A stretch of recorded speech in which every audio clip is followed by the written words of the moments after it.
UIC. Freedom of people of need. Hell yeah. Freedom of people of need. Yeah, yeah. Freedom of people of want. Freedom of people of need. Yeah, yeah. Freedom of people of want. Freedom of people of need. Yeah, yeah. Freedom of people of want. Freedom of people of need. Yeah, yeah. Real man a road. Now bow wolf in a tree grand a road. Now bow down to no demon a road. UIC when you see man a road, me say yeah. Real man a road. Now bow wolf in a tree grand a road. Now bow down to no demon a road. UIC when you see man a road. Ready for broke every chain. That when you free up the people, levitate. Jamaica member, you ever great. I feel burn up the fire upon every snake. Me give thanks in every way. God still a look down once see we safe. UIC run the road long time. JLP and PNP I sell we out. Still I do the test even though we know the end result. If them coulda kill with them catch we and hang we know. No force no coercion, me freedom in a step. No want fi rob we and kill we and feel them and go make it out. You know see the leeches, you know see the hands of the devil when him sleep with. You know see the leeches, you know see the hands of the devil when him sleep with. Yeah, real man a road. Now bow wolf in a tree grand a road. Now bow down to no demon a road. UIC when you see man a road, me say yeah. Real man a road. Now bow wolf in a tree grand a road. Now bow down to no demon a road. UIC when you see man a road. Yeah, me drop the graphing now, and then I laughing now. What them talking about? Everything cement and we not talking growth. Jamaican intellectuals are marching now. Them couldn't get the last laugh, no them laughing loud. We don't need the small talk when we talking, bro. We don't need them 5 grand, we need to part them now. Long time JLP and PNP I sell we out. Still I do the test even though we know the end result. If them coulda kill with them catch we and hang we know. No force no coercion, me freedom in a step. Them want fi rob we and kill we and feel them and go make it out. You know see the leeches, you know see the hands of the devil when him sleep with. You know see the leeches, you know see the hands of the devil when him sleep with. Yeah, real man a road. Now bow wolf in a tree grand a road. Now bow down to no demon a road. UIC when you see man a road, me say yeah. Real man a road. Now bow wolf in a tree grand a road. Now bow down to no demon a road. UIC when you see man a road, yeah. Real man a road. Now bow wolf in a tree grand a road.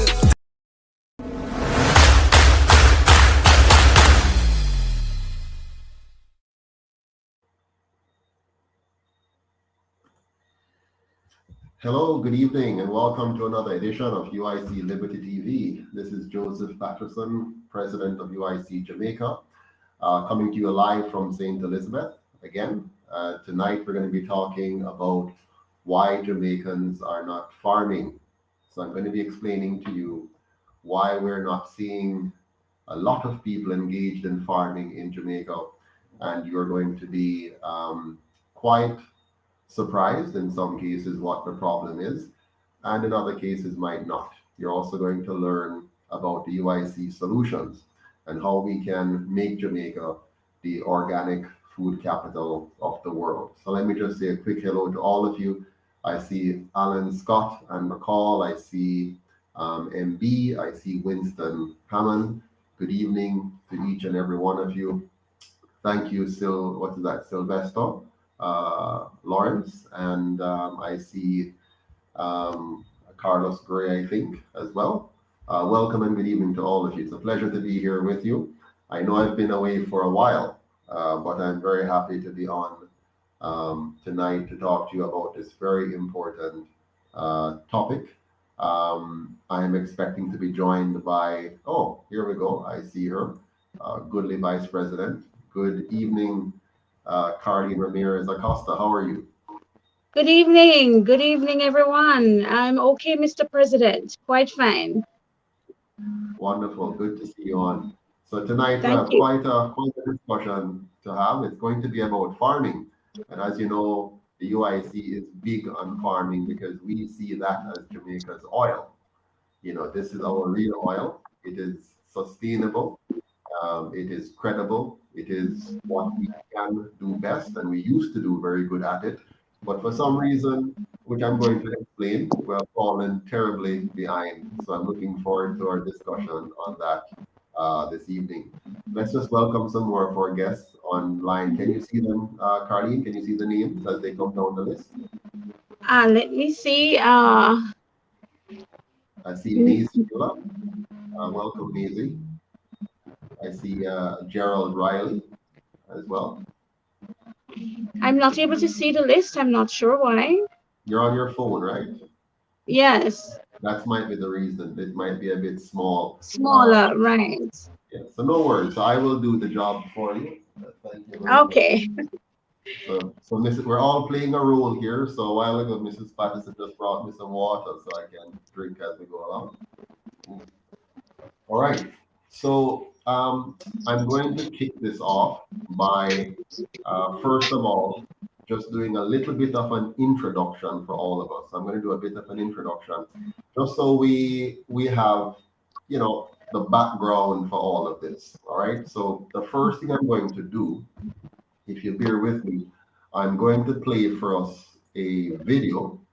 And this video is going to give you a bit of a backdrop to the rest of our conversation. So for you to watch the video, it's about 2 minutes. It speaks to some of the aspects of farming in Jamaica.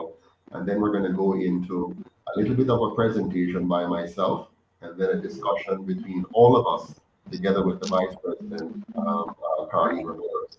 So let's begin. Let me see if I can get the video up for us. I tend to sometimes have a bit of a challenge with that. Oops, let's see here. We're going to do this now, shared screen.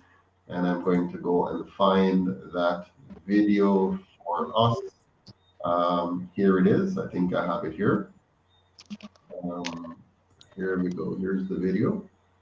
And let's see if we can share that. And here we go. Public is being watched. So before I press play on that video, I'm going to make sure you can see it on screen. So there you go. You can see that now. Again, good evening, Michael. Good evening to all of you who are just chiming in. So let's see if we can watch this video now and get a feel for the topic. The public is being warned to look out for stolen meat on the market that may not be fit for consumption. Some farmers in Cave Valley are now up in arms with their local police after thieves have been slaughtering their animals. Shamila Pullen has this report.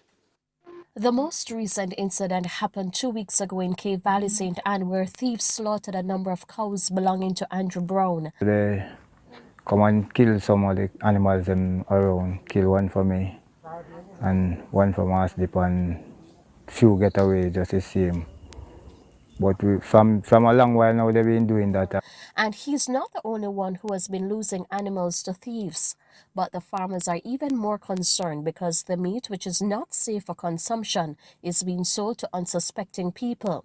Basically, when they come, at times they don't take like one, if it was just one, but sometimes they take 5, 6, 7, 8, different figures, then they'll stop at a total. Some calf is to be delivered like next week, tomorrow, sometime. And this morning there's a calf on the ground, jumping same way in the stomach. And people eating these meat. Come on, man, have a heart. They're also accusing the police of inaction when reports are made. Poor people are crying out. We are sufferers. We are not rich. We are just mere farmers. Just hand to mouth, right? My husband don't even own a car. It's a bicycle him ride. And I walk him every day to the field. Every day I have to walk to the field, morning and evening, right? To and fro. And this is what they are doing to us. They need to stop. We need help. And when we say help, we need help from the authority. In response, head of the St. Anne Police Senior Superintendent Dwight Powell says since the start of the year, the Cave Valley Police have only received 2 reports relating to predial larceny. So I want to use the opportunity to say to the citizens, especially in Cave Valley, if they have the view that the report are not being appreciated by the police, then my at St. Anne's headquarters stand ready and willing to appreciate this report. Shamila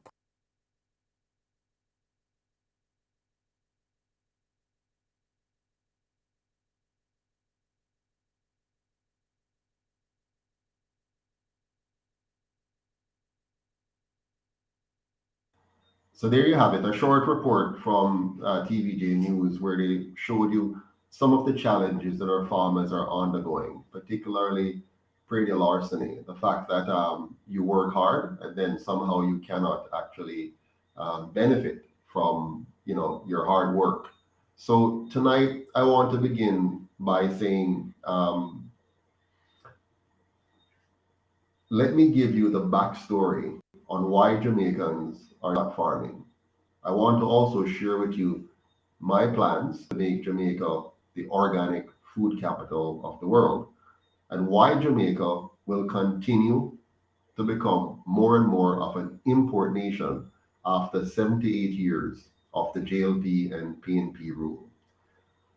I know it is very easy for us to blame young people and to call people lazy, but when you watch this presentation carefully, you'll see clearly why farming is dying and why the Jamaican dollar is also declining under these two colonial parties and the PSOJ elite, or what I call the oligarchs, who have funded them and controlled them to this very day.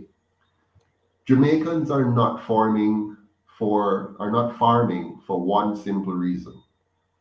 It is unprofitable to do so. And the reason why it is unprofitable to farm in Jamaica is because the JLP and PNP have made it very difficult for Jamaicans to survive and thrive in their own country. Farming requires 6 ingredients in order for it to be profitable. Ingredient number 1, there must be a conducive environment, which we have in abundance here. Number 2, there must be an economical supply of water and energy for the farmers to use.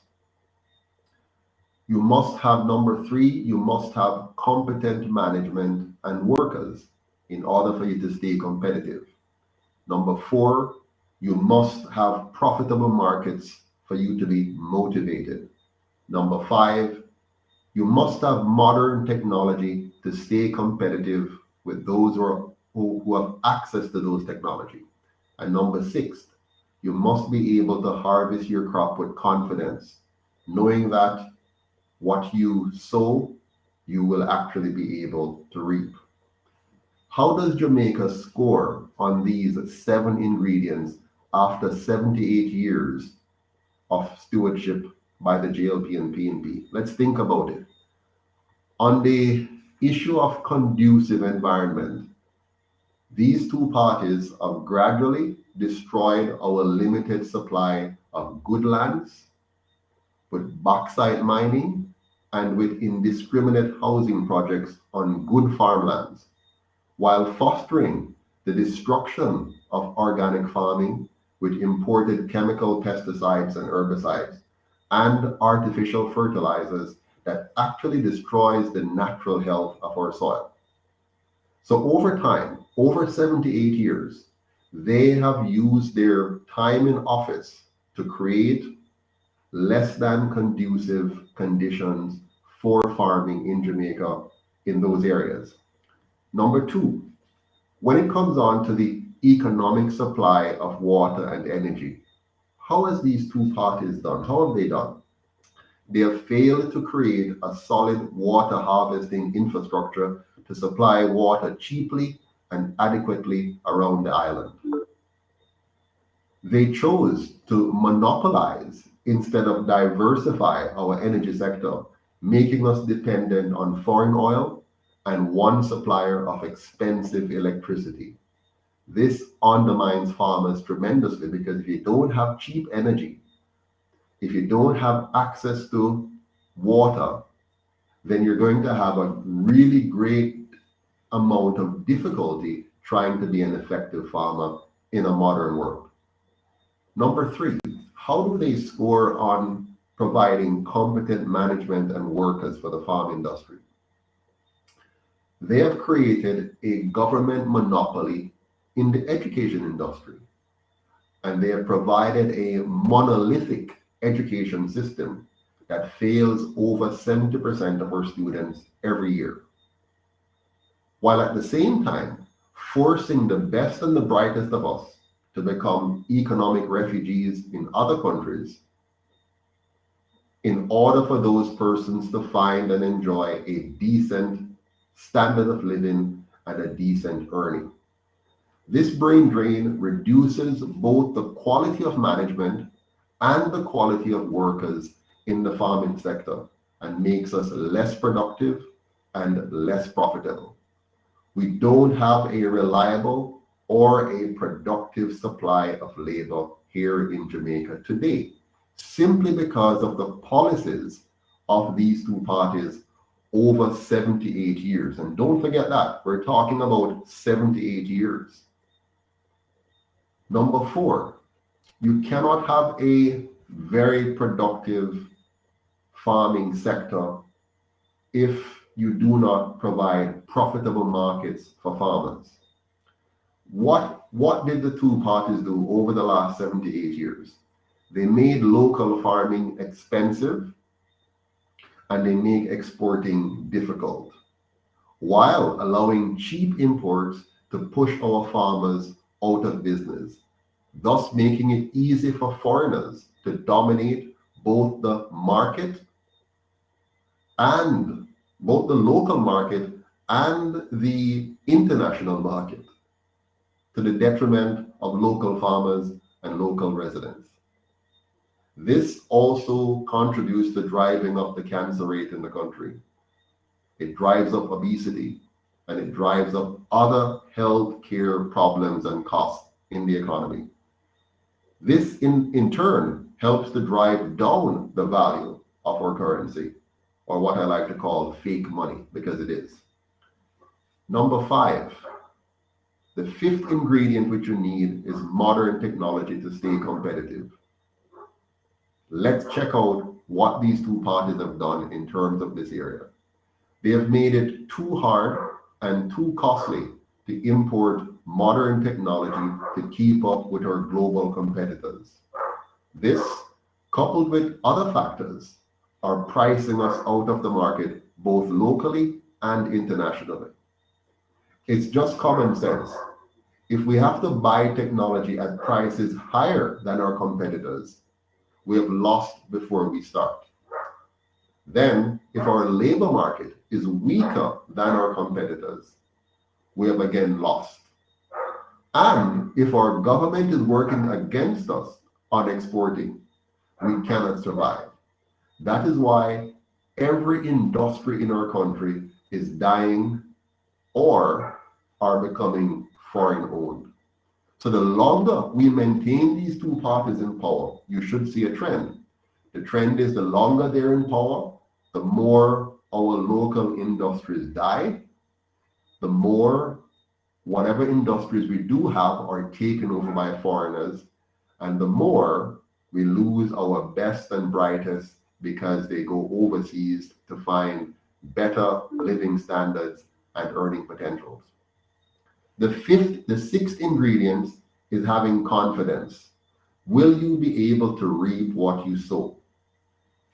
This is the JLP and PNP's final nail in the coffin of farming in Jamaica. They have failed to deliver the one thing we need from government more than any other, and that is security. Without the security of being able to confidently plant, care for your plants, and harvest your crop, and then sell and enjoy the fruits of your labor in peace and safety, you will have little or no incentive to engage in farming. And if you even try a few times, after you suffer continuous losses, you will eventually stop. And when your children or your neighbor's children see how much you have suffered and failed, they would rather become scammers than farmers. And that's what we're seeing in Jamaica. This, my friends, are the 6 reasons why Jamaicans are not farming on the scale we need to farm to become economically independent as a nation. We need all 6 of these ingredients in order for us to get excited about farming. We need a conducive environment, which we have in abundance. But our government is gradually depleting that environment with very bad policies, bad housing policies, bad mining policies, which are robbing us, bad importation policies. We need economical supply of water and energy. We cannot build a farming sector if water is hard to come by and the cost is being driven up steadily. We need a low-cost energy solution. We cannot continue to have a monopoly that monopolizes the sector of energy, uses fire and oil as the base, and does not diversify, because that drives up the cost of energy and drives our local producers out of business. We need competent management and competent workers. That's the only way for us to stay competitive. So as long as our school system is failing 70% of our students, we will not have the kind of management on the ground and the kind of labor on the ground to do the work in a productive and efficient manner. And we'll continue to lose quality workers, quality managers to foreign soils. We must have profitable markets. If we don't have profitable markets, both local and international, we cannot be motivated. And if our government continues to be an impediment in the market, stopping us from having access to markets outside of Jamaica by putting a lot of bureaucracy in our way, and if they continue to make it difficult for us to import technology to make us more profitable here at home in meeting the demands at home, then you're going to demotivate Jamaicans in the sector. And of course, they're going to be very ready to welcome foreigners in who will give them big bribes, and then they will give them the markets, and Jamaicans will become servants in their own country. The same thing is true about the modern technology that we have to use. As long as we cannot access the technology at a reasonable price, we will not be able to compete with our competitors overseas. And finally, if we cannot have confidence that we're going to reap what we sow, and we're going to lose that to thieves of all forms, whether the thieves are elected thieves or unelected thieves, if we're going to lose what we're planting, we're not going to be motivated. The UIC has the plans ready to make us the organic food capital of the world. We will use good governance, farming, and modern technology to make Jamaica water, food, and energy secure, while making Jamaica a safe, clean, and orderly society with our top-down anti-crime plan and our bottom-up economic growth strategy, which are all based on liberating our people from the colonial divisive system of politics, which only serves to divide and distract, so that the PSOJ elites can extract the wealth of the nation together with the colonial masters, extract the wealth of the nation by stealth while we fight each other over party. The UIC will do away with that system. We will create one Jamaica, united, strong, and free. You can rest assured that a vote for the UIC is a vote for not only a united Jamaica, but an economically strong Jamaica built on the foundation of organic farming and community tourism, as well as leveraging technology and building our human capital with a diversified education system. Now let me welcome to the discussion our VP, Carlene Ramirez Acosta. Carlene, what do you have to say? Hi. Right. So I am also concerned. It's a concern for everyone in relation to predial larceny. And I totally agree that the theft of agricultural produce and livestock is definitely affecting the development of the agricultural sector, right? And when you look at the amount of money that is being lost in this sector over annually, it's approximately 321 million US dollars, which is definitely quite a lot. When it is not right. Sorry, go ahead, sir. No, you go on, continue. I was saying absolutely. Right. So it's quite a lot of money that has been lost in this area. So while it is not something that is limited to Jamaica alone, right? I believe that overall the entire world, should actually pool our resources together to see how best we can come up with some form of solution to this serious crisis, right? Yeah, well, And the good thing is we do have the solution. The solution is to, well, first of all, the way I like to look yes, at this, I like to look at problems from a cause and effect relationship. right, Now, if we have been using, it's a company, Carlene. Here's the company. The company is called Jamaica. Jamaica is a right. company. Let's call it that, right? The company. We have had two sets of managers for Mhm. 70 years. So we employed one manager from a group of people, a group that Right, calls themselves the PNP. We employed them with whatever philosophy they have, whatever ideals they have, whatever management style they have, whatever structure they're going to use. We employed the PNP for about 30 years, well, more than 30 years out of the 78, right? right, Within independence, they got 13 independents. So we employed the PNP sometime. And then when we're tired of their failures, we employed the JLP sometime. But we've only employed those two all the time for 78 years. Now, I would imagine that if you, Carlene Ramirez Acosta, were to be given 78 years to solve a problem, you should be able to figure it out within about 5 years, 10 years, maybe right. 15 years. But why should it take you 78 years to figure out the problem? What the issue is. Now, should I continue to trust you if you can't, after 78 years, like, for example, in the last election, not the last one, the one before, the 2016 election, Andrew Holness told us that he knew exactly what to do to fix the crime problem so that our farmers could feel safe, our household could be safe, our business sectors could feel safe. He told us that he knew the answer to the problem. Now, he has been in politics for 25 years, roughly, give or take, probably 27 by now.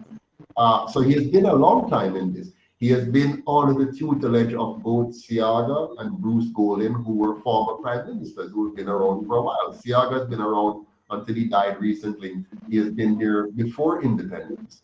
He worked with Bustamante.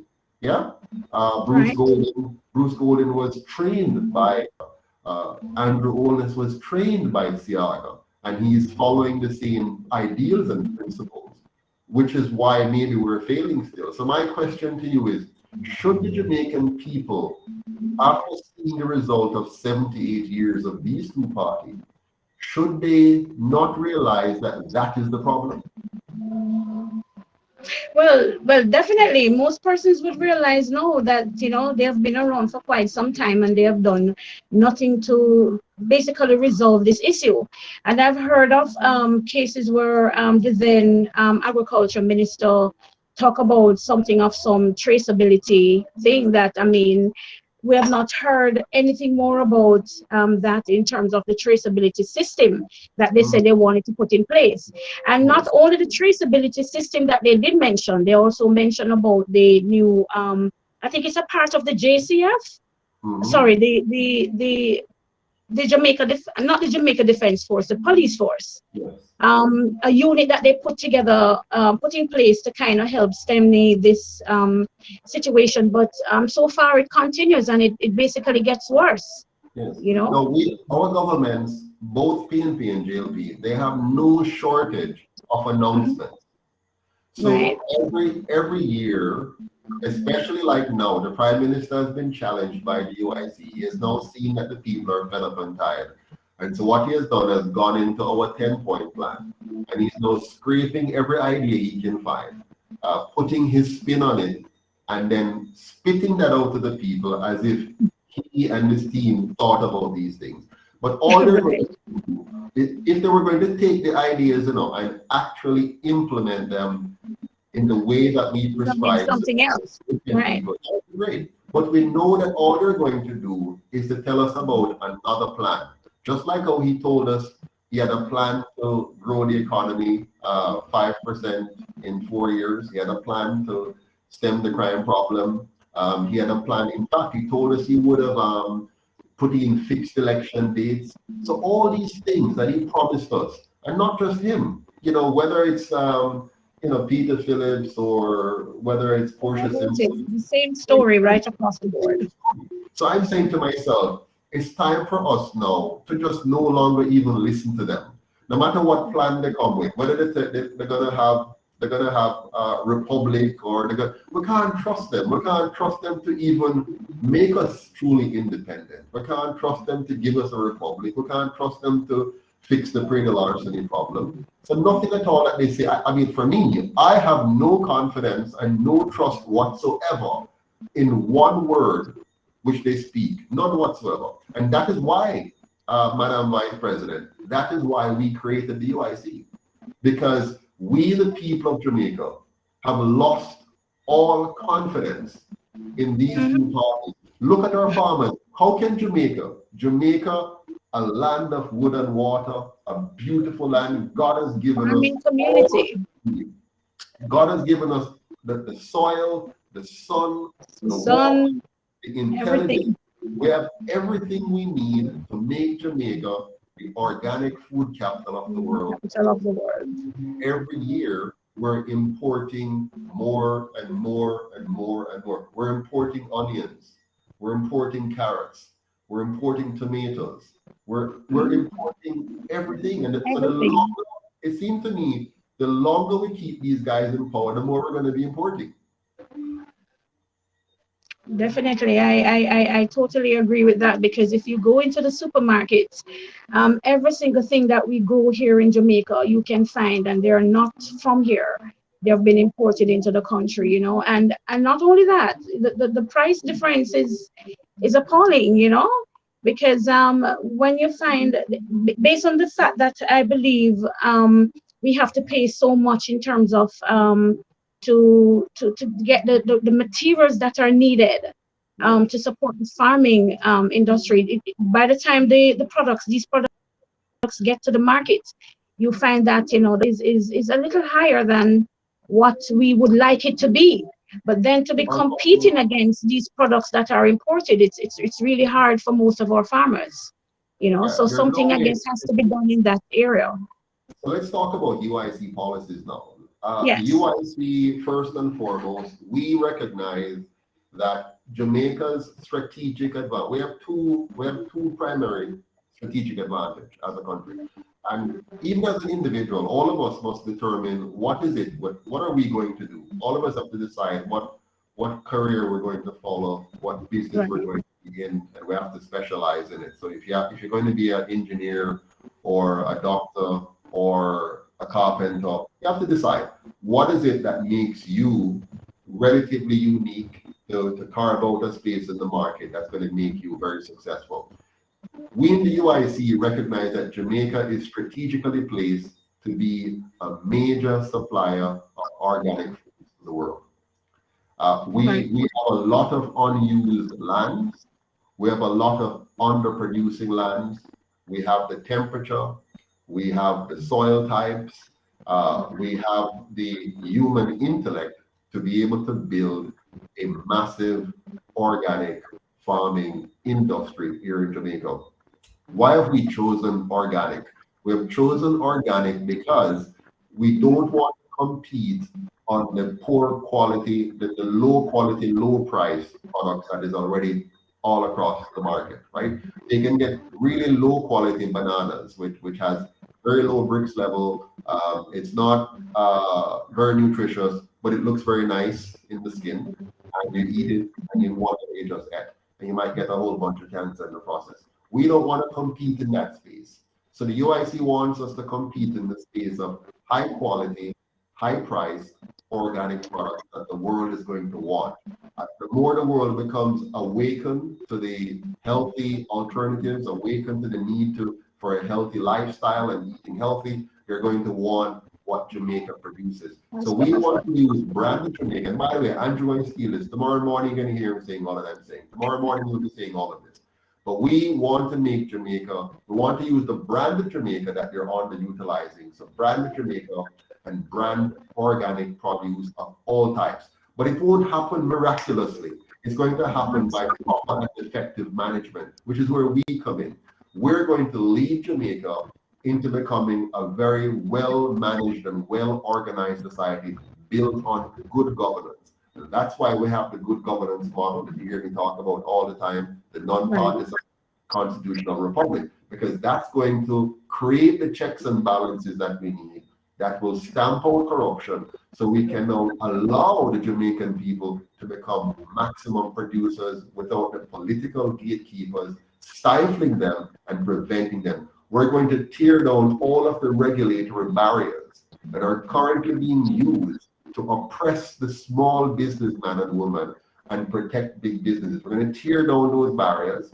And when we tear down those barriers, what it's going to do now is going to allow both market capitalization to take place, so more capital into the market for small and medium enterprises, more small and medium entrepreneurs able to effectively engage. We're going to tear down the barriers to getting a bank account. So now instead of it taking how much hours, bam, in 24 hours, you have your bank account set up, you start today, you have funds available. Yeah, easy banking access. We're gonna cut down the red tape of government so you can get your transactions easily done. We're gonna streamline exporting so you can quickly meet the export requirements to get your products out the door into the foreign markets. So we understand business and we understand the importance of empowering our people to be able to do business fast, business efficiently, business effectively. So we're going to now shift. This is very important. We're going to shift the thinking in Jamaica from crown lands, government having crown lands and them deciding, who them going to give it to and all that. We're going to demolish that idea. We're going to tell the Jamaican people, all of this land belongs to you. This is your oil, this is your gold. And so this land, we're going to divest it from the government and make all Jamaicans shareholders in the land. They're going to have a share certificate that says you are now a shareholder in the land, and the products of the land, the profits from the land, will now go to the Jamaican people in the same way that oil profits go to the people in like Dubai and stuff who get the proceeds from the oil. So we're not going to just give out lands to people who can't then produce properly. We're going to make sure that the people who want to do farming, the people who are equipped to do farming, the people who are competent to do farming, they're the ones doing the farming. They get to use the land optimally. We're going to have massive organic farms like they have in the Netherlands. The Netherlands is the #2 producer of food in the world, even though they're so small. They're only #2 in the US. So we're going to make Jamaica now. We're going to make Jamaica that massive producer of food, because all of these farmlands now are going to come under production. They're going to be well managed with modern technology, greenhouses, solar, wind, water harvesting technology, permaculture ideals, and we're going to get those farms producing at maximum potential. But every Jamaican will be a shareholder in that company because of the land which is theirs. Now, the flip side to this is we're going to build parallel to this a housing sector that gives all Jamaican families a property owner right. So they'll become a property owner owning a beautiful condo if that's what they want. Some will buy their regular houses, which is okay. But for the low income persons who want to get a house and can't get it right now, they're now going to have a beautiful condo similar to the one you see in Singapore. We're going to bring our housing stock up to a 98% home ownership rate in Jamaica, get all of those persons out of the ghettos, out of the garrisons, and simultaneously convert all of our spaces into spaces that are appealing for community tourism. Move the tourists out of not out of, but they're no longer going to be confined to the all-inclusive hotels. We're going to make Jamaica now all-inclusive. So all of Jamaica becomes a tourism product. So the tourism dollar now moves away from just these foreign companies running money Centralized ones, right? get it into the communities, and that is going to multiply the economic effects. So watch, you're going to get new jobs coming out of making all of Jamaica clean and green. New jobs coming out of the construction boom that's going to build those Singapore type beautiful condos. New jobs coming out of the organic farms and the modern technology that we're using. So you're talking about people with programming skills, people with design skills, people with agronomy skills, people with gear science skills, chemistry, physics, engineering, whatever it is. So all kinds of jobs there, plus all the other manual labor jobs for the myriads of Jamaicans who didn't get to do well in high school, now get an opportunity to get a job that pays well, that allows them to build themselves up. So we're talking about a complete solution here, which we know these guys, they never had the vision. And even if they try to steal it, because it's not theirs, because it's not a part of their DNA is corruption. They can't help it. Even if they have a good idea tomorrow, it shifts to corruption by the next day. So we are going to be the movement, the UIC, that has a true vision for Jamaica, and that's going to deliver these things for the Jamaican people. Over to you, my dear Vice President. Most definitely. And it is quite interesting to know that they could be talking about Singapore, because I've actually heard them keep mentioning, no one referring to Singapore. They want Jamaica to be like the Singapore, and we've never heard them mention anything, neither one of the two parties. We've never heard them mention anything about comparing Jamaica or even wanting to be like a Singapore. So all these are very, very interesting times that are going on right now. Yeah, what they want to do, the goal is, their goal is to take away our talking points. So they want, because they know that we're not being seen on regular television, on radio generally. So the Jamaican people, Right. en masse is not really hearing the UIC. So when Andrew comes out and say Singapore and they're going to have a housing solution and they're going to do, it's the first time many Jamaicans will hear it. So they're hoping that by the time the UIC finds more avenues to break through to the people are going to say, oh, we hear that already. We hear that already. So they want to make sure. So this is all craftiness, and this is what you're good at, Madam Vice President. You're good at craft. You're good at stealing. You're good at tricking. You're good at corruption. You're not good at building Jamaica. That's what they're not good at. And so once again, they're going to carry out the exercise of tricking the Jamaican people while we are struggling to gain access to the Jamaican people. You see, the PSOJ elite, the oligarchs, they have ensured that the Jamaican people are not hearing from the UIC. And don't get me wrong, I'm not asking for any favors. What I'm saying is, what should happen? Jamaica has 3 officially registered political parties, okay? So all CVM and TVJ has to do, and the Gleaner and the Observer, whenever there's an issue in Jamaica, they report to the people what the government is doing, what the PNP is saying, what the UIC is saying. That's all we're asking for. Instead, what they do, they pretend to the people as if there's still only 2 parties. Only 2, right? We don't exist. They don't tell them that the UIC has, right now, no Jamaicans know about when I said no, the majority of Jamaicans don't know about the beautiful 10-point plan that we have. They don't know that here's a third party with a clear vision and a clear strategy, a clear plan for Jamaica. The Jamaican people in general are not hearing this on their nightly news. If the crime rate has gone up, they don't hear that the UIC has a great plan, or at least tell them the UIC has a plan. They're not hearing that the UIC has a top-down anti-crime plan, which is going to drill down from the politicians and the big business enterprise first and find those who are behind the massive importation of those guns, because it's not the small men. You can go to the small man now and buy back the little old gun from him. That won't solve the problem. So their amnesty program of buying back the small man gun is not the problem, is not the solution. Our solution is to find out who is importing the guns, who is financing that importation. And once you deal with him or her, or him and her, and all of them, you've solved a big chunk of the problem.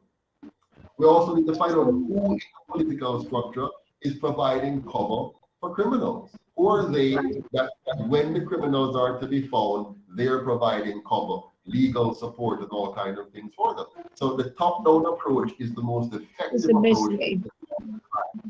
And on the economic side now, we have to do a bottom-up approach. So when it comes down to economic development, you want to start it from the grassroots. So the UIC is going to build the economy from the bottom up, no trickle down, build it from the bottom up by investing in our human capital, by providing a workfare program to give everybody an opportunity to work, by providing the youth employment solution, by putting all of our students not in a mandatory program, not in a mandatory youth service program, but in a respectable and respectful paid apprenticeship program that every single student who leaves high school, who is not going into a trades program or not going to university, will go into an apprenticeship program where they're going to learn and produce and earn and grow themselves into a career or into some form of entrepreneurship activity. So we have a solution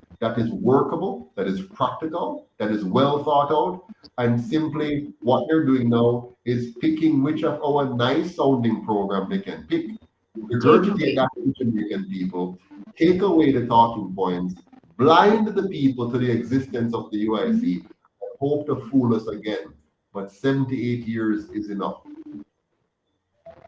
Definitely, but I can tell you this though, I've been on the ground for some time now, and there's no way, irrespective of what is it they're saying now, and plagiarizing our plans and everything, there is no way the people are buying it, because I've heard quite a lot. Yes, they're definitely not buying it, sir. They're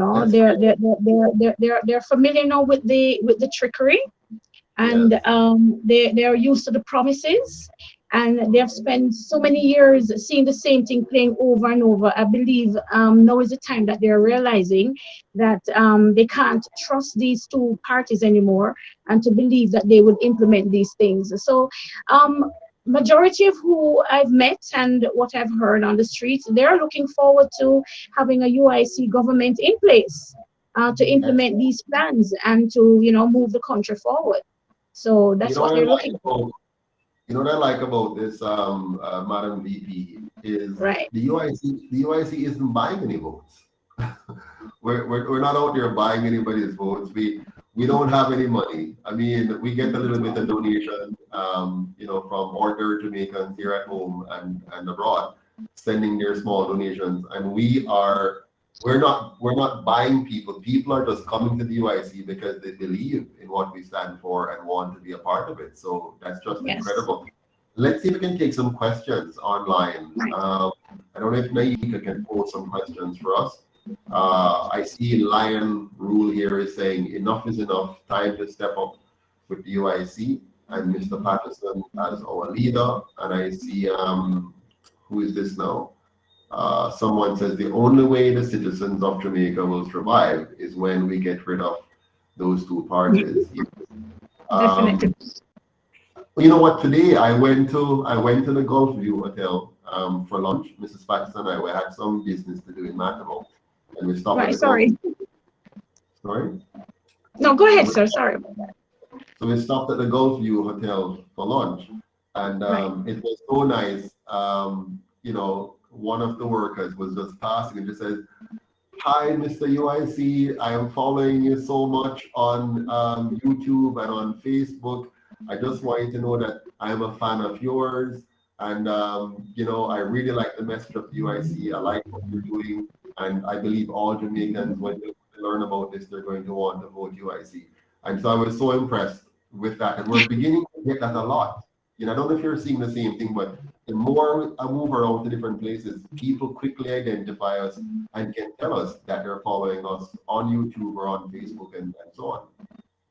Yes, I had that recently as well because they're following us and they're watching. They might not be vocal and active on our page, but they're watching and they're seeing everything. And when they do see you on the road, they caught you. Just 2 days ago, I was over by the Portmore Mall and someone was knocking on the glass. And when I turned around and looked, he was saying, "Hi, hi." So I said, "Hi," and he was telling me that I'm your friend on Facebook. I follow you. So, people are recognizing us, they're recognizing the movement, they're seeing what we're doing, and they're following closely because they need to know, they need to hear everything, they need to know everything. And also, they're looking forward to seeing us, form the next government. So, yes, it's a really good feeling. Yeah, I'm really impressed. I'm impressed because I was told that, for example, we have to focus on the young people because the older folks are not going to but that's not true. It's a mix.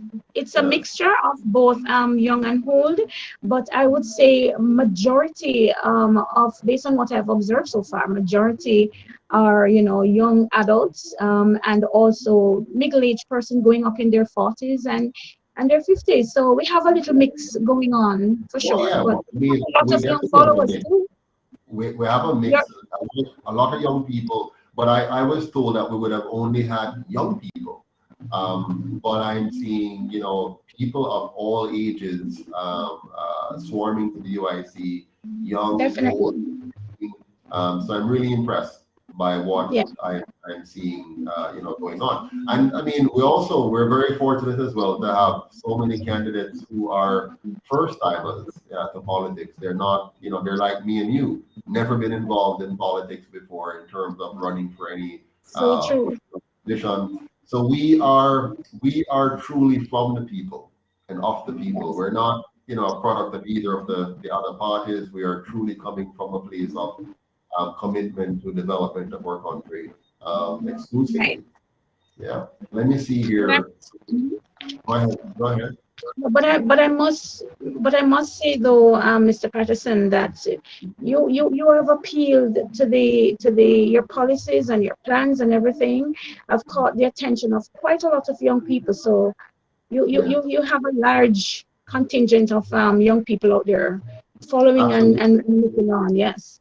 I spoke at the university recently. I was invited to talk in one of their political science programs.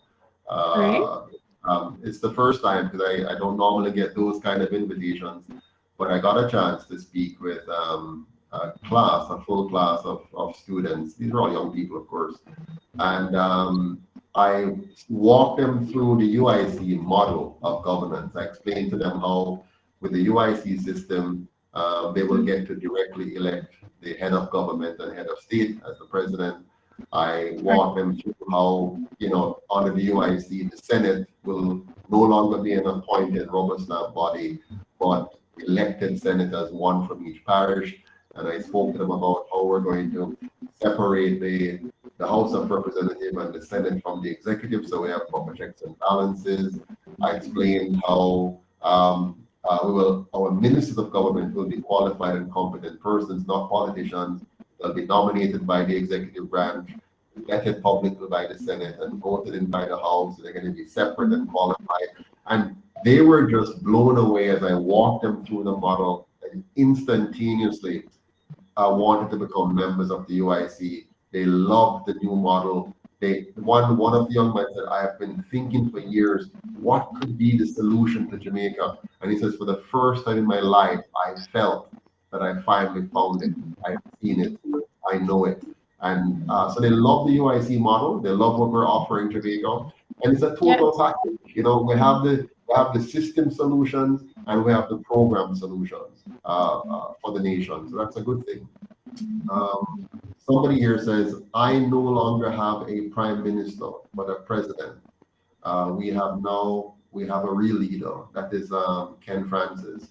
And then Jamaican Gamer says, "Do you think the Maroon Treaty still stands now? That we're no longer under the Queen?" Jamaican Damar, we're still under the Queen. So we're still, the system hasn't changed as of yet. And I can assure you, the system will not change until the UIC is elected. Even if they tell you that you're no longer under the Queen, you will still be under the colonial system, because the two parties have no intention of getting rid of the system that has made them the rulers of the people. So the system that they've used to rule us, they're not going to get rid of that. They'll simply change the titles. So the Governor General will be called the President. That's all. Everything else will remain the same. They'll just call the Governor General a President, and they'll therefore tell you there's no longer the Queen. But in essence, the system will not change. A question here from Debbie. When you see that both political parties are poaching the UIC's ideas from our manifesto, well, we know it's great, and they are poaching them to make the ignorant people think they have come up with these ideas. All by correct. And I see cool guys saying, glad people are seeing and hearing the message, but please let us not get too comfortable. Correct, cool guy, we're not getting comfortable at all, because we are far from where we need to be. We need to have 228 candidates in all divisions. We need 63 MP candidates in all constituencies. And right now we don't have 228. We have about 100 and so persons vetted or being vetted. And we need to get more than that. And not just that, we need to have funding in order to campaign effectively. So let us not get comfortable. Let us all get out there. We need three things from you. We need you to volunteer, we need you to donate, and we need you to vote UIC. Three things: volunteer, donate, and vote UIC. If you volunteer and get the message out, beat the CVM and TVJ, beat the Gleaner and beat the Observer. Get to the people around them. Let's go around them. Let's go around CVM, around TVJ, around the Gleaner, around the Observer, and get straight to the Jamaican people. Tell your family, your friends, your neighbor, even your enemy, tell them about UIC, and share with them these lives and videos. When you go on, when you're reading the Gleaner and the Observer, in the comment section, go in there and tell people that the UIC has a better way to whatever the story is, and put our website and tell them to go there and join, sign up, so that they can volunteer and donate. Everybody needs to donate, no matter how poor you are. This is your one opportunity to save Jamaica. So if it's $1 you have, go and donate to the UIC. Yeah, and if you're overseas, donate. You might not be able to come and vote because it might be difficult for you to come and vote, but every dollar you donate is a vote for good governance. It's a vote for the UIC. If you give us $100, that's 100 votes you're giving to the UIC, because you're going to help us to reach the people through your contributions. So go ahead, Bonnie, your time. Right. So that is one of the most important things, it's the People's Party. It's for the people and by the people. So it's very important. We totally rely on these fundings, so, as you had mentioned earlier, it doesn't matter what it is or how much it is. Just go ahead and support in any way you can. And also share the information you have. Share anything in relation to UIC. Just share the videos, share the 10-point plan, share our manifesto, share everything that you can with each and every one, and get the word out, because one tell another, and then it just goes on, and that's how we're going to get around the mainstream media for sure. And let me do a big shout out to our good friend and big supporter, Mr. Keith Romans. I see you online, Mr. Romans. He says, I am donating again and again because I love my country. Thank you. Every month, sometimes more than once a month, Mr. Romans is donating to the UIC. He's putting together a lovely diaspora group. He has organized people from all across the US. He has brought them together building his own UIC group. And Wow. I think they meet every Thursday. If my memory serves me right, every Thursday, his group meets and they talk about and plan activities for the UIC. One of the programs that I know Mr. Romans is keen on is the JUMP program. That's the Jamaica Upliftment Monitor program that the UIC has been designing for some time and has been preparing to roll out. He and others from his diaspora group are looking into helping us to lead that program. It's a program that will help our members to form capital and invest those capital into small, micro, and medium enterprises across Jamaica. Again, Andrew, you can teach no one little, but we're not going to stop. So, we're not going to keep it. I mean, No, he knows what he wants, Mr. Patterson. There are some he's not going to touch. He knows what he wants. When I say teach it, it no meaning why implement it, in when talk about it. Because what happened is, over the years, Madam VP, they've been able to fool Jamaicans by just merely announcing. Okay? It's government by announcement. They announce we're going to get some money from over here. So they announce a new program. They announce so all he has to do is to go and say, we're going to introduce a program to help small and micro businesses, and we're putting together a diaspora group, and so that's all he's going to do. Just like implementation. I posted one morning that I got some tomatoes from my backyard, and almost immediately he posted that he got some lettuce from his backyard. I saw those, yes.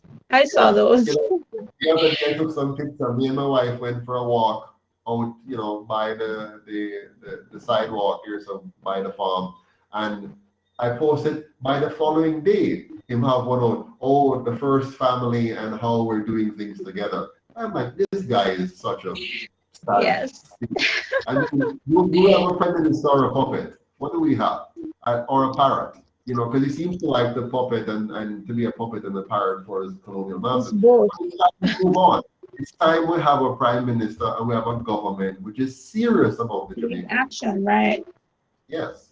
So big up Mr. Romans, and I see a question here. How can I connect with this group? That is MB that's asking. MB, if you just send a message to our telephone number, here's the number. It's coming up on screen right now. Any one of those two numbers, send a message and say, I would like to be a member of the diaspora group. And then Naika will send your information off to Mr. Romans or to Mr. Wright, the chairman of the UIC, who oversees that particular committee. In fact, he's overseeing two committees right now. One of them is the North American Diaspora Group, which he has been cultivated and curating for some time. And he's also working on the European Diaspora Group as well, which is coming along nicely. Oh, by the way, I saw the Prime Minister quickly copying in our manifesto, we talk about building the relationship with Africa. And you'd have heard me talk about this a lot, all of you here, about how we're going to make Jamaica now a key player in bringing the Caribbean together and in linking the Caribbean with Africa, building a tight bond economically and culturally and so on. And now you see quickly the Prime Minister went and bring the Rwanda president here and is now talking about, but again, it is just talk. None of this is coming from the heart. None of this is coming from a heart of love and conviction for the Jamaican people and for the race. If the Prime Minister was serious about building the African society, he would never have taken the Queen's Council. He would never, and it's just the other day he went and with pride and pomp went and take the Queen Council Award from his colonial masters in England. If he was serious about Africa and Africans and building our heritage and connecting us as a people, he would not have done that. So I can assure you, anything the Prime Minister talk about building the region, he's not for the Caribbean Court of Justice. He's not trying to build a united Caribbean. He's dividing even CARICOM. He has been a divisive figure in CARICOM. So they're not about uniting the Caribbean people. They're not about uniting the African people. They're about exploiting your emotions for votes in order to continue to control your tax dollars so that they can continue to rape your economy and leave you with the bag in the end. Question here, go ahead. Hi, Mr. Patterson, do you have a representative in Portland? If you do, I would like to know who it is so I can liaise with him or her. We're currently working on Portland, Michelle Brown. We've had some difficulties over there, but please, again, just write into the number and we would be happy to work with you to find a representative in your area and maybe you can support that person. We do have a doctor candidate program. Can you talk about that, Carly? Or a doctor candidate program. Basically, it doesn't matter if you're living overseas or here locally. If you so choose to adopt a counselor, you can go ahead and send in requests, and you could either choose from someone within the parish that you're from or a selective counselor. If not, you can just choose to assist any counselor, whether it may be financially. You could maybe assist with materials, flyers, and banners and stuff. So just about any way monetarily you think you can assist, it definitely would be welcome. So it is ongoing, right? You can go ahead, sir. It is ongoing, right? And we at this particular time when election is near, we're so looking forward to having persons here or abroad adopt a counselor and assist that person in any way possible. Yes, a person here is asking when will we post all the candidates on the website? We're working on that. We currently are working with the webmaster to put them all up. As we get closer to the next, I would say by the end of next month, you should be able to see all the candidates up there. Candidates, definitely. Yes, we're working on that steadily. It's not easy actually, but we're working on it. Question here, well, a comment, UIC will see Jamaica to victory, absolutely. Mr. Patterson, maybe you giving away too much info, they will steal for sure. Election time, you speak of your ideas. I know that's, you see, that has been the approach over the years where the parties hide their manifesto from the Jamaican people, and then they spring something at you a few days before election, knowing that you're not really going to read it actually. And that's why afterwards they just go away. The UIC manifesto does not change from year to year. We might have additions or small amendments, but our manifesto remains very solid. The one that they won't steal is the system change. They will not steal that one. Because if they change the system, then it fixes the problem. So our manifesto is grounded in changing the system. We must put Jamaica on a different system, not the colonial divisive system. We must have a system that is based on the idea of unity, liberty, and good governance. Yeah. So that's our system, and I've detailed that. Parts of it are on our website right now. That's our manifesto. The 10-point plan will not change. They can steal ideas, but it will not change. We are going to make sure every single student who leaves school gets a job. Every single one of them, an apprenticeship job that pays them to learn and to be productive. We're going to fix our police and our army. We're going to make sure we have a police service and we have an army that is actually protecting our borders, so nothing bad can get in, and that Jamaicans are well protected and police and soldiers are paid effectively. We're going to change our education model to the LEAD program, the Learning Enrichment Advanced program, so that our students are not just learning by rote and they're not just learning skills that are not going to make them productive and not going to make them effective individuals. We're going to change the education model so that our children learn to understand themselves, understand how to form good relationships, and understand how money works, and translate that into technical skills, both trade skills and academic skills and professional skills, right? We are going to make sure our teachers and nurses are paid well and are trained well so that they can help our children, our families, our communities to be educated, healthy, and strong. We are going to deal with the corruption in our government from the top down. We're going to make sure that we root out corruption ruthlessly so that the Jamaican people will have a government that is smaller, that is more cost effective, and that actually provides for them a safe, clean, and orderly society.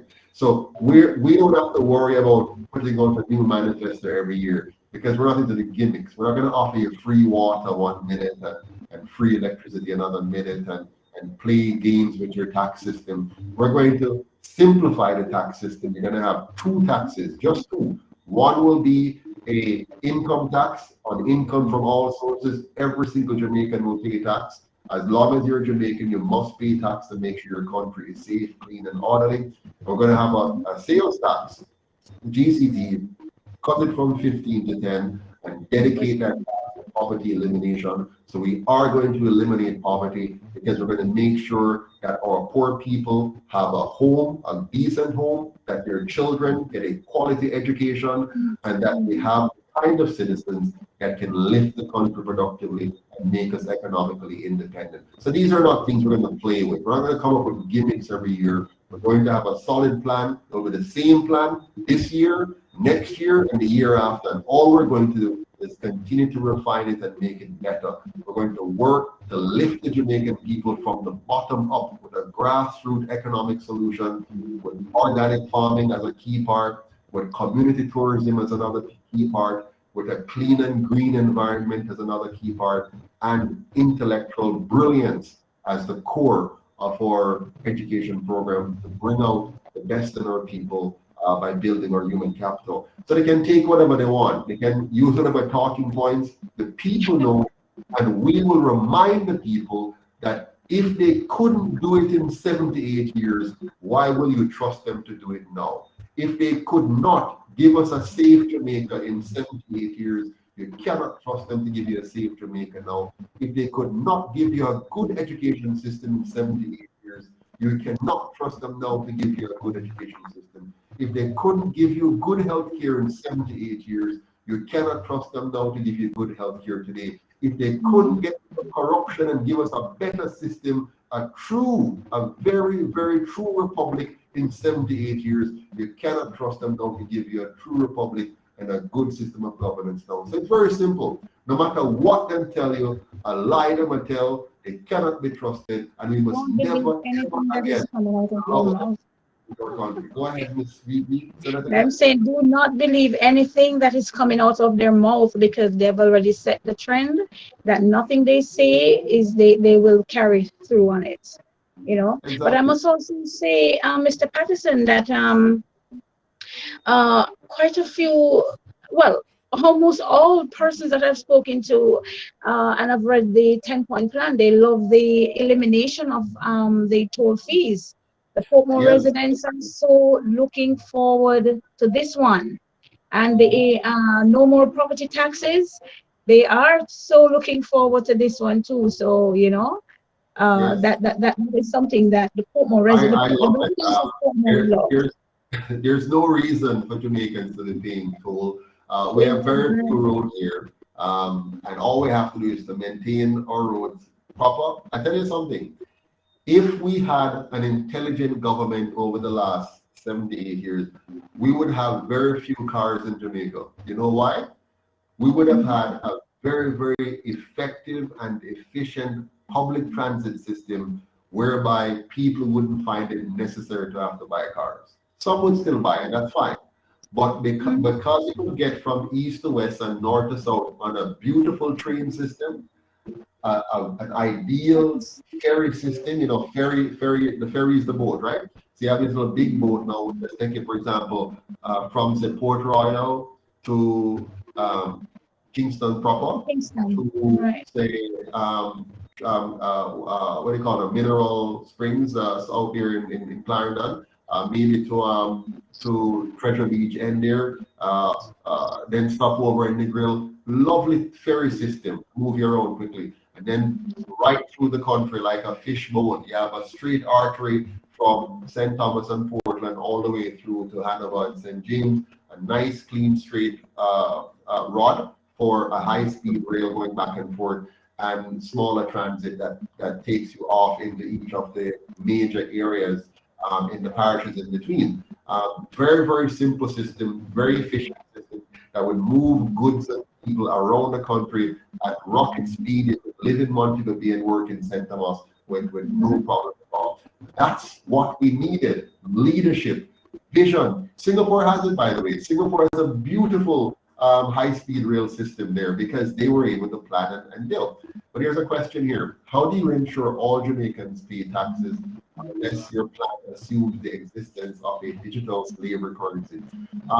No, right now, if you were to go to Canada today, just to give you one example, Canada does not have a digital slavery currency system today, and they've been collecting taxes from all Canadians for the last 100 years, 50 years to be more in modern time. So you don't have to have a digital slavery currency to collect taxes from everyone. And by the way, the UIC is not opposed to a digital currency. We're opposed to a digital currency that is misused and designed for government control as opposed to facilitating easy transactions between people. So we're going to make sure we have a system and set of laws that protects your privacy, that protects your sovereignty, and then allow us to have the beauty of all the best technologies working for us, good technologies in terms of infrastructure, in terms of telecommunication, in terms of education. But we're going to prevent the government from becoming your lord and governor, or your god, or your slave master. That's the key here. Let's take some other questions. The UIC is the party with the plan, the Empowerment Party, and the People's Party. Absolutely. Every Canadian pays taxes. That's correct, Winston. So, and you're not using the CBDC yet. They're all going there. Canada's going to go to the CBDC and so on. The UIC will eliminate the CBDC. We encourage all Jamaicans, every Jamaican, do not join the CBDC. Do not download that app. Do not participate in their program. Do not take their $2,500. Don't allow freeness to cause you to lose your freedom. Okay? So don't take it. Just like how we stood up against them with this injection, let's stand up against them with this fake currency and say no to the digital currency. They cannot force you to take it. You just say no, and they won't be able to do it. When the UIC is elected, we will give you access to true cryptocurrency, which will be free of government control and allow you to be able to use whatever currency you want to do your transactions without big brother or big government trying to be your dictator or your master. Enough says, I am listening to your honest with the cut land taxes topic. Look like him not brave enough. Right. Oh gosh, that's another one, Cardi, another big one from our manifesto, which is to eliminate property taxes. Please, Andrew, get the one there, right? Eliminate property taxes. No, property taxes is a fraud, it is theft, it is immoral. Nobody should be paying a tax over and over for a product they bought outright and paid taxes for at the beginning. It's wrong, it's draconian, and I know that they've tricked us into accepting it, but it's time the Jamaican people vote to get rid of property taxes. Vote UIC to get rid of property taxes and to get rid of those tolls on the road. Definitely. What else do we have? Any more questions, Naika? What's this now? Oh, it's gone. I missed that one. We have to empower the people. Information and business is the only way to improve the country. Absolutely, Jamaica's next step. We must have an educated population. and we must have a business-oriented population. We do not need a handout dependency kind of nation. That's what they've created, a handout and dependent nation where they tell people to depend on politicians.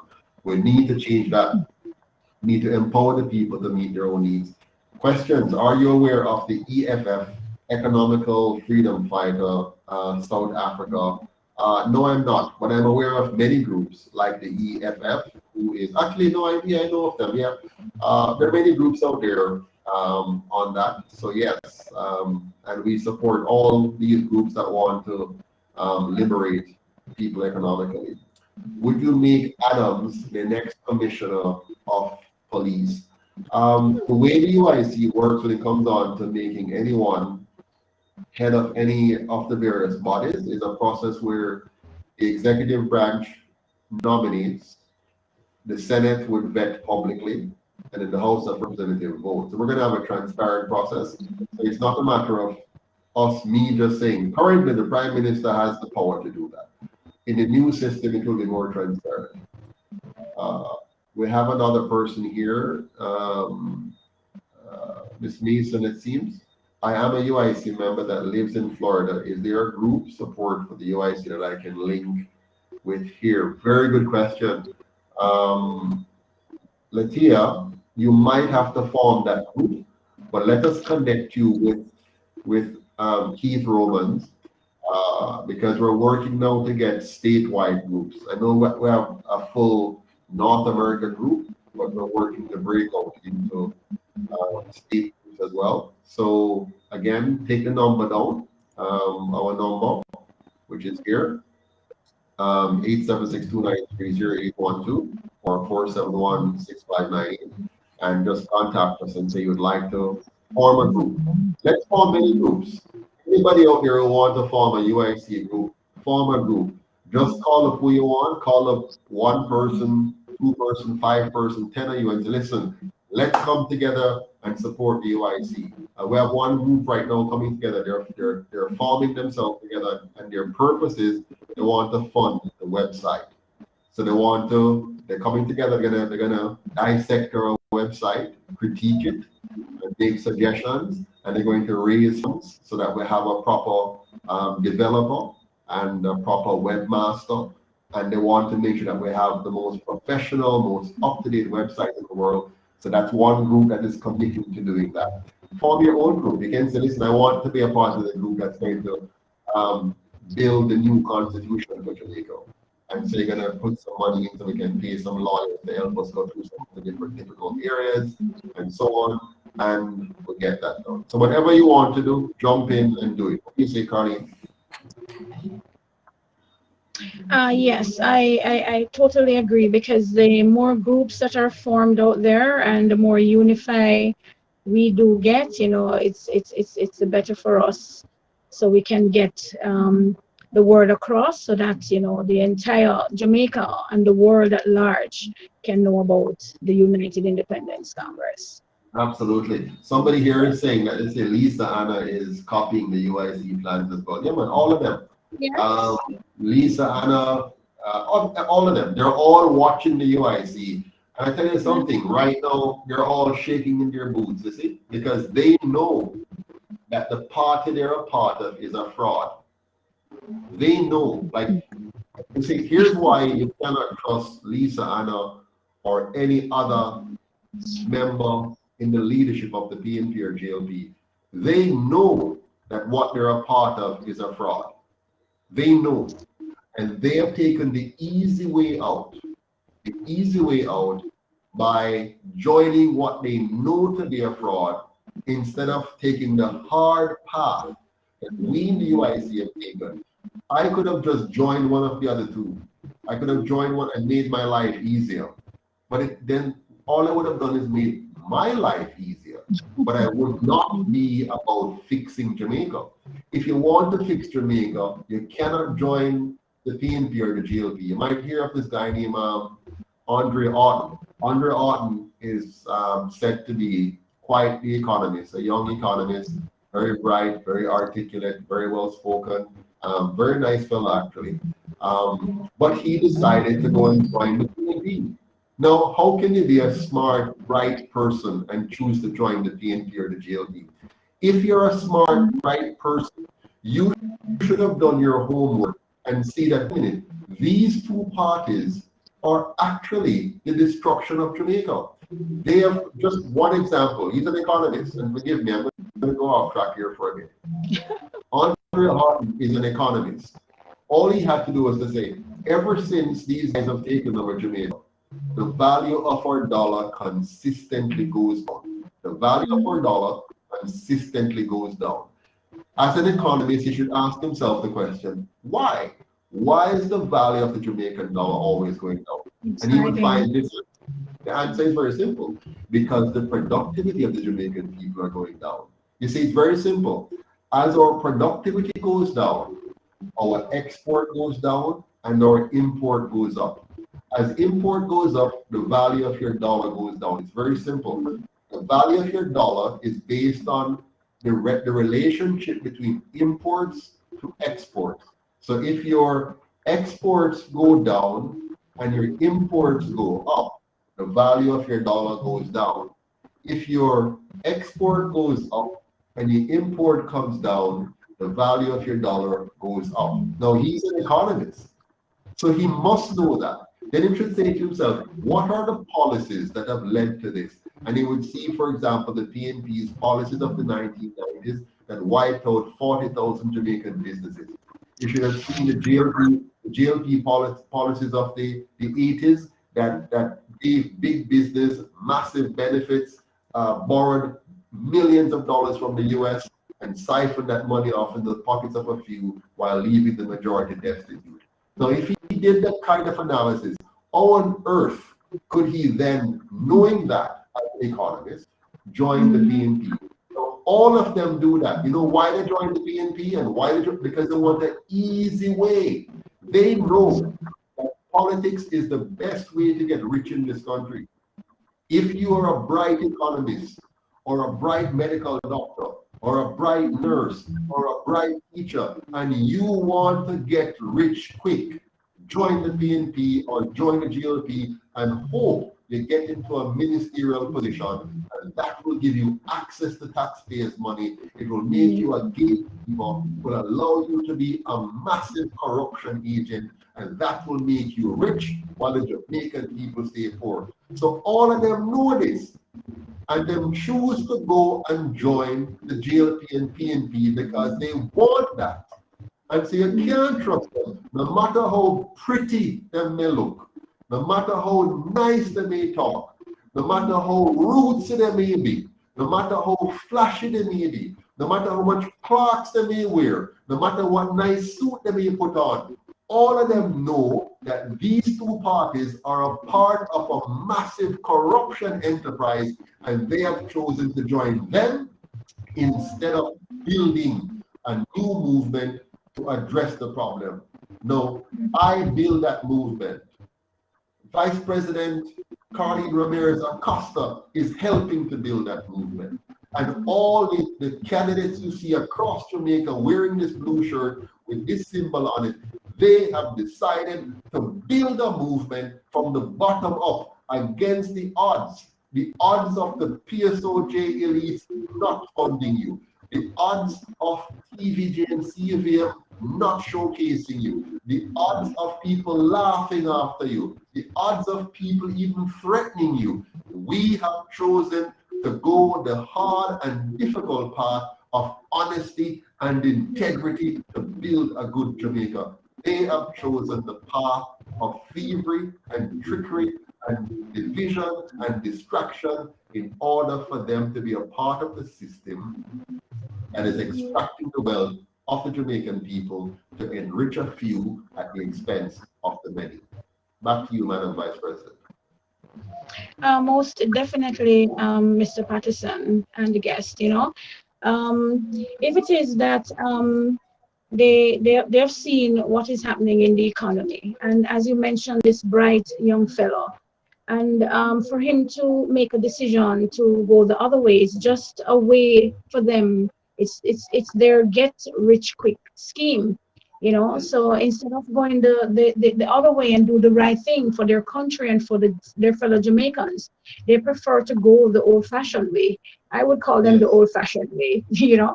So they prefer to go the old-fashioned way so that they can participate in all this corruption and, you know, be able to yes, achieve things that they would not normally achieve in I mean, ordinarily working in their capacity, you know. So it's just a absolutely. quick scheme, and it is wrong.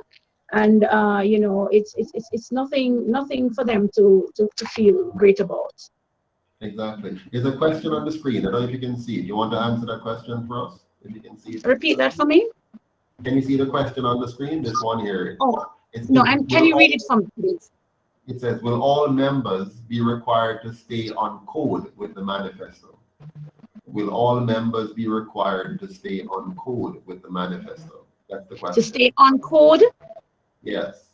I guess they mean, will all members be required to I guess, follow the manifesto, or how do you say it now? Agree with the manifesto, or support the manifesto? Of course, well, Yes, yes, all members, yes, you have to read the manifesto and understand where our principles lie, and you have to align yourself with this if you wish to, you know, participate in this movement or to be a part of the movement. You must support our position in relation to the manifesto. absolutely. The manifesto is what we stand for. The manifesto is our values. It talks about what we want to do.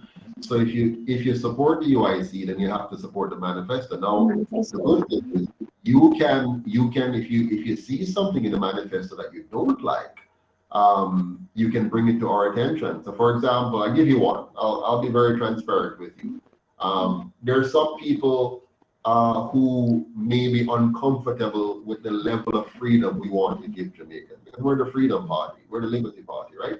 So we want to give Jamaica the freedom. I hear somebody, Carlene, some persons were concerned about you having I think they say it's a ring, a tongue ring, what do you call it? I, I think it Yes, was I have a piercing, yes. piercing, yes. And they were concerned about it. And I said to them, why? Why are you? I said, that's her choice. So that person is a strong supporter, by the way, of the UIC, but they were concerned that I was okay with you having that because they think that's not professional. I said, so I asked them the question, is it professional to wear an earring? I said, if it's professional to wear an earring, then it's okay to wear if a person chooses to. So my point is this, which I try to make to people. The UIC wants to defend the rights of every man and woman to make the choices they want for themselves, so long as they do not use force or fraud to infringe on the life, the liberty, or property rights of somebody else. So if somebody is not infringing on your right to your life, to your liberty, or your property, leave them alone. A freedom choice. If a person wants to wear a green shirt and you don't like green, don't make it bother you because a freedom body and a freedom shirt, and them go buy it. If you want to wear a red shirt, wear a red shirt. So if you don't like a person's personal choices, that's fine. Don't expect me or the government or the laws of Jamaica to seek to undermine the other person's choice to satisfy your personal preferences. As That's long wrong. as long as the other person's choice is not using force or fraud to infringe on your life, on your liberty, or your property rights, leave them alone. So that's an example of a policy in our manifesto, which some persons may not be comfortable. For example, one more, Sister Carly. Some people want us to be a Christian party. They want us to go around and say, we are serving Jehovah God, and we want to put forward these principles of God. Now, I am from a Christian background, but I totally respect the man from a Rasta background. And I totally respect the man from a Muslim background. Muslim background. Totally respect the man from an atheistic background. As long as their religion does not involve using force or fraud to violate anybody's life or liberty or property, that is their choice to make. Religion is a personal choice. Just like how the clothes you choose to wear is a personal choice.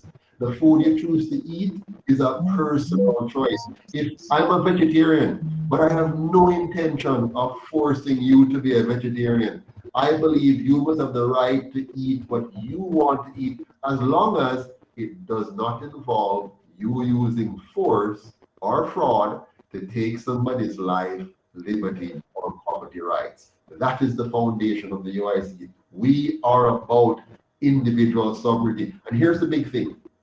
All other constitutions across the world, all other governments across the world does not honor the sovereignty of the citizens of their country. They put something else above them. Here in Jamaica, we put the Queen as our sovereign. And then we put Parliament next. The Prime Minister said it. There's one sovereign in this country, and it is the government of Jamaica. No, Andrew. There's one sovereignty in this country, and it is every individual in Jamaica. Every individual is a sovereign soul in this country, and our collective sovereignty is based on our joint commitment to protect our individual sovereignty. The people does not exist to serve the state. The state exists to serve the people. Government exists to serve and protect the individual sovereignty, the property rights, the life rights, the liberty rights of every citizen.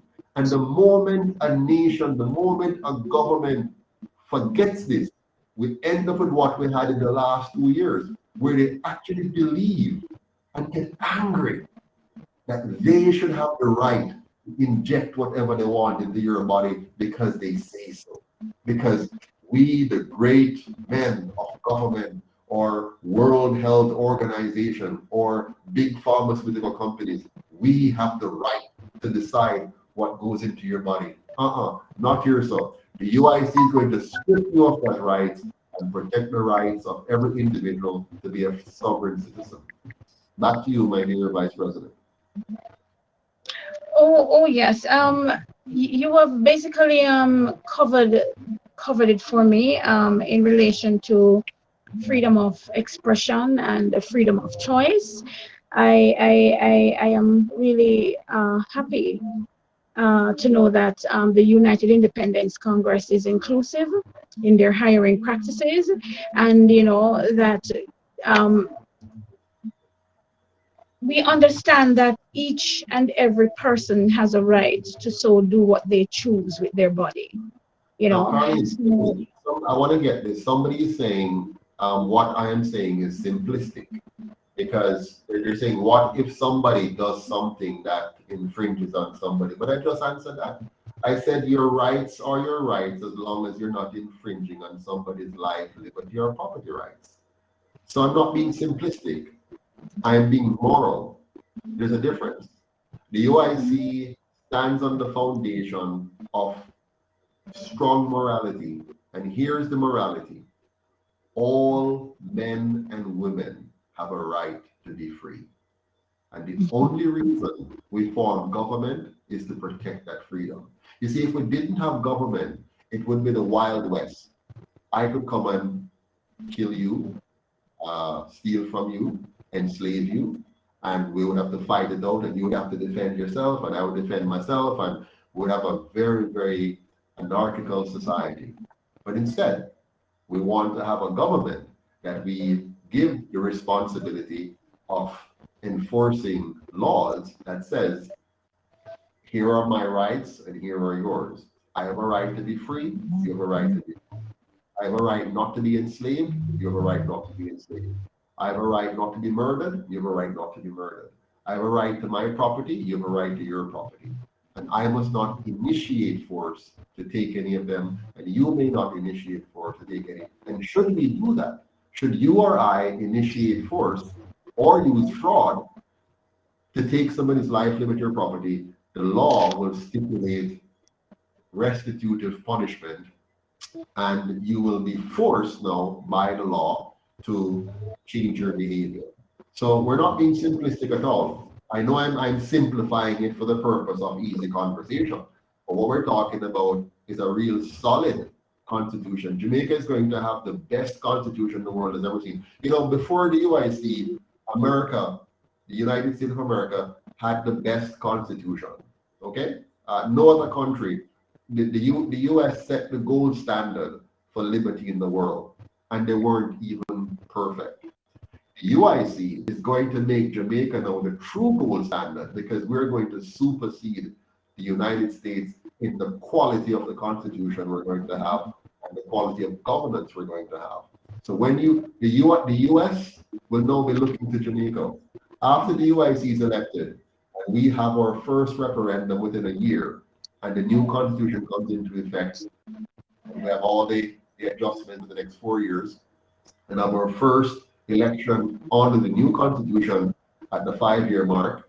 When we have that, the entire world is going to stand up and admire the good governance of Jamaica. You're going to hear the entire world talking about the new non-partisan constitutional republic of Jamaica. You're going to be like, wow, what a nation, what a people. And you're going to hear children in Africa, in Asia, in North America, getting up and saying, we want to have what they have. Jamaica is going to become the freest nation on earth, the most well-managed nation on earth, the most happy and productive people on earth, because we would have been the first nation in modern history to have such a governance model that balances freedom with responsibility, and all because we would have designed the best system of governance the world has ever seen. Look out. Jamaica is going to make a mark. We've done it in sports. We've done it in music. We've done it in tourism. Now we're going to do it really, sports. Now we're going to do it where it really counts. We're going to do it in governance, and we're going to do it in economics. Our governance model is going to make us one of the richest and most prosperous nations on earth, but we must do it with governance first. Okay, quick thing. Through the UIC, Jamaica will be the envy of the rest of the world, said Andrew Carey. Yes, sir. Big up, Andrew. Latoya Wolf, big up the UIC president, Mr. Patterson, and vice president, Mrs. Carlene Ramirez Acosta. Thank you, Ms. Wolf. What is this now? In order for UIC to collect taxes from every Jamaican, UIC need to encourage patriotism in the society. Okay, thank you. We're going to do one better than that. We're going to have a system of governance, a system of control. You see? Let me just speak to this briefly. If you have a country that has poor controls, it will not be able to levy taxes and collect taxes effectively. Or it has to resort to very draconian measures. It's like a company. A company with poor controls result in many slackness and theft and corruption and all kinds of stuff. So Jamaica is going to have the kind of controls which makes every Jamaican a responsible citizen who will have to comply with very simple and very low-cost tax measures. We're going to lower the tax rate to 10% and increase the compliance with the simplicity and the low-cost nature of the taxes. And most importantly, people are going to be able to see the impact of paying taxes. Right now in Jamaica, like where I live in St. Elizabeth, I have been here for 11, going 12 years now in this community. I've only had 4 garbage pickups in 11 years. 4 garbage pickups in 11 years. I pay my property taxes and I pay all of my other taxes on time. Yeah, I paid my taxes straight, and I've only had 4 garbage pickups. If you drive down most of our streets here in Santa Cruz or Balaclava or Silo or Grays River, anywhere, you will see mountains of garbage along the street. You will see people have thrown garbage over on empty properties all over the place. Yeah. So if people are paying taxes and they're not seeing where it's going, their cars are still dropping into holes and they have to change front end and change rack and pinion and whatever. If people don't see where their tax dollars are going, they have no incentive to pay taxes. But if people see it, if people also see that the system is easy to comply with, you're going to see compliance going up, your revenue is going up, and you're going to have a better society. It's not easy, by the way, but it's going to be better, and we're going to make it better. All right, I think we have exhausted our time now, Madam Vice President. So I'm going to say goodbye to all of you. There are still questions coming in, and I wish we could take them all. One person says, what would make the UIC accept Andre Otten and Damian Crawford and Lisa Hannah or Mathis Amuda in their ranks, bearing in mind that these are young persons who may have made a mistake? Very good question. I think it's really a matter of how they approach it, right? I mean, Damian Crawford, for example, has been quite positive about the UIC. I've heard him made a number of positive comments about the UIC. So if any of them want to join, they would have to really come and talk to us. We'd have to see where they understand our values, they understand our mission, they understand our vision. They're willing to denounce the practices of the past and help us to clarify what has happened to the Jamaican people, speak freely and clearly to us, the Jamaican people, about what has happened and help us to move on, right? But to simply jump to the UIC without taking the appropriate steps, wouldn't be good. Somebody says Lisa shouldn't even be in Parliament. I wouldn't pick out any one of them. I don't think, they're collectively responsible. They're collectively, and even if you made a mistake and joined, I like that Andre Otten quickly left. He joined the PNP and he quickly left, at least publicly. I don't know if he's still involved, privately, but publicly, and that's a good sign. Do you think if you do some of the projects like catchment system in local communities, you will gain? We can't do these projects in the communities. We can't do them because they require money, right? So I know one of the ideas people put out is that people only vote for you if you go and do all these things. There's no way, we can't do them. We can hardly find money to campaign, much more to go do projects. If the Jamaican people would say, yes, we're going to give the UIC an allotment of money to do some projects, so we can see what you do, we're glad to do it. But let's be realistic here, right? Let's be very real here. The UIC is a political movement. We're not a charity. We're not a advocacy group. We're not a projects group that's going to just do a project. We're here to give you a political alternative. And so asking us to go into the communities and do projects would take us away from our mission, because if we're going to let's say we're going to do a water catchment project, it means we have to take time away from policy development, from planning and from campaigning and from all of that. And now we're going to redirect our energy and resources, limited energy and limited resources, in trying now to do these projects. Now, all that would do would make sure that we are not able to respond to what's going on in the political arena. I'll tell you what will happen.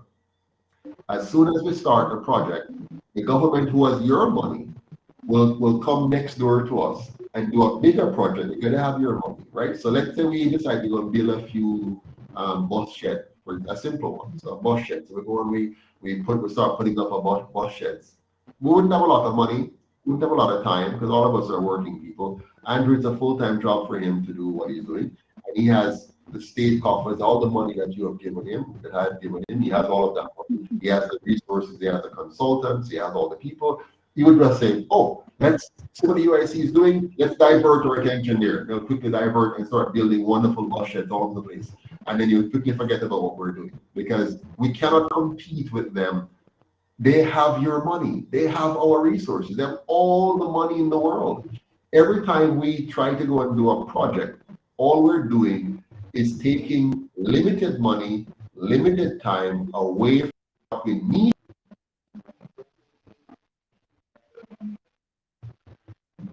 and preparing to lead the country. Go out and start with project management.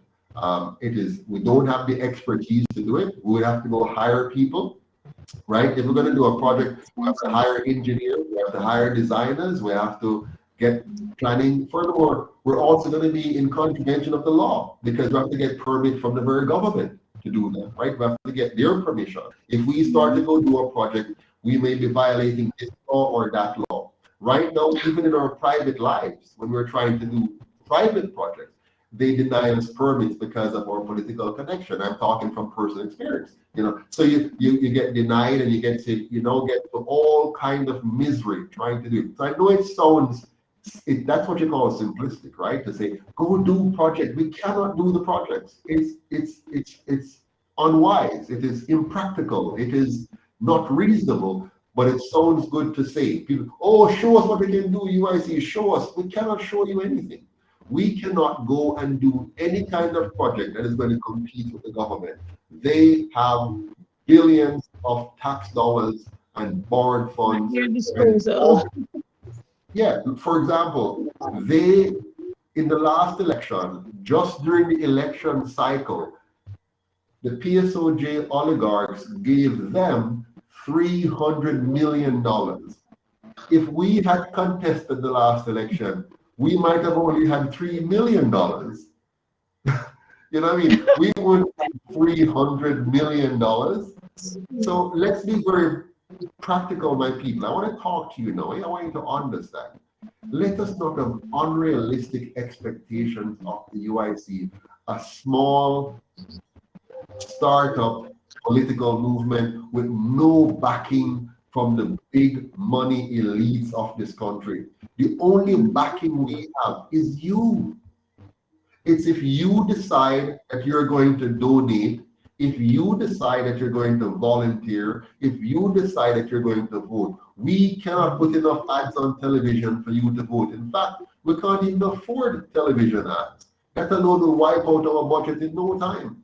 You understand? And they know that. Our opponents know that. They can afford television ads because before the elections, they get millions of dollars from the PSOJ oligarchs, from the elites. So the big companies here in Jamaica, they are the ones working at odds. Here, you the people are over here, holding on to your purse strings, holding on to your wallet, holding on to your money, waiting to see how the election turn out. The PSOJ is not waiting to see how the election turn out. They're funding it to turn out the way they want it to turn out. They want you to think that there's a competition and that you're voting between two horses. You're not voting between two horses. You're voting for the PSOJ. Whether you vote JLP or PNP, that's why you give both of them the money. So $300 million to create a fake horse race to entice you and to excite you, and they both throw out all kind of nice sounding words and gimmicks: free water, free electricity, the first child of every home get university, and all kind of foolishness, literally. And they throw this out there and get you excited. Even if you're not going to vote, you might not vote, but you're busy getting excited watching the PNP go in, and the GM, who nicer, who sound better, oh, Andrew might win, oh, Phillips might win, or oh, Mark. You get all excited. They're laughing at you. The PSOJ oligarchs, they don't even go out and vote. They give the money, they don't even vote. Yeah, the upper echelons, the ones who are getting the government contracts, the ones who are getting the government jobs and stuff and sitting on boards and so on, they don't even vote. They call them the upper middle class. Is the ones who are hanging out on buses most time and so on. They're the ones voting, and they will kill each other. They will go fight in the street. They will stab. They will shoot. They will do whatever and fight. To vote for who? They're vote. All of you who vote PNP or JLP, you're voting PSOJ. Every one of you. If you vote PNP, you're voting PSOJ. For GLP, you're voting PSOJ, because no matter which of the two wins, they will be working for the PSOJ elites. And I'm being very honest with you, very straightforward. They will never tell you this, okay? But they know the PNP cannot do any of the so-called socialist ideas of Michael Manley because the PSOJ says no. The JLP cannot do any of the whatever ideas they come up with because the PSOJ says no. The PSOJ elites says this is what you are allowed to do. And no, if you don't do it, we will withdraw our $300 million and see how you survive. All they have to do, if they don't like PNP for a moment, they just give a little less to the PNP, a little more to the JLP. If they don't like, the same thing. So please, my fellow Jamaicans, please, let us be politically mature now. I'm begging, let us stop being fooled and tricked and misled by those who have been leading us by the nose for 78 years. It's time for us to give up this idea of PNP and JLP and focus on being Jamaican. Give up the idea that a third party can win by wishing and dreaming. We can't wish by wishes and dreams or prayers. All we're going to win is by you, the Jamaican people, saying enough is enough. I'm going to join the UIC. I'm going to volunteer. I'm going to donate. And I'm going to go out on election day and carry my friend, my sister, my next door neighbor, my co-worker, and a dog if possible to vote. Even my enemy will carry to vote UIC. That's the only way. The UIC will not have the money to have flashy ads on TV, to have all kind of jingles played on radio. You know why they can do that? The PNP and JLP, they have the money. Listen, sorry, VP Karin, I'm killing it right now. Go ahead, sir. The same 300 million they give them and spend it back on their TV program and on their radio station and in their newspaper. So the same PSOJ oligarchs who own the media, they own the TV, they own the radio, they own the newspaper, they give them 300 million, they spend it with them TV, they spend it with them radio, they spend it with their newspaper to fool you. And then you hear it and see it, and you say, hey, they spend it on their bus. So the people who have the bus, they spend it back with them to carry people around in the bus and so on. They spend it back with them.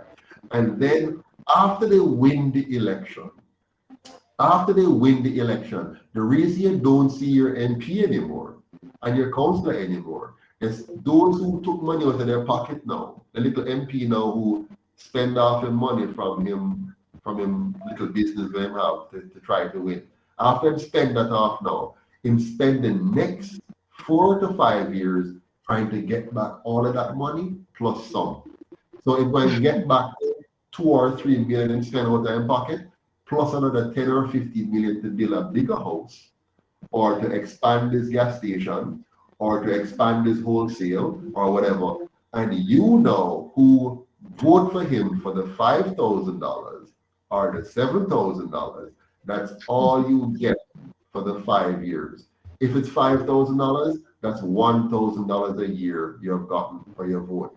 You have voted against yourself while thinking you were getting something. You didn't get nothing. All you did was to give away your power to 2 groups for them to work on behalf of the PSOJ and to carry the fool a little farther. All right? That's it for me tonight. I've said enough. Thank you all for your time and your energy. You have the last word, Madam Acosta. Oh yes, I must stress on the fact that elections are near, because based on all the campaigns that they've been doing, it's obvious that election is pretty close.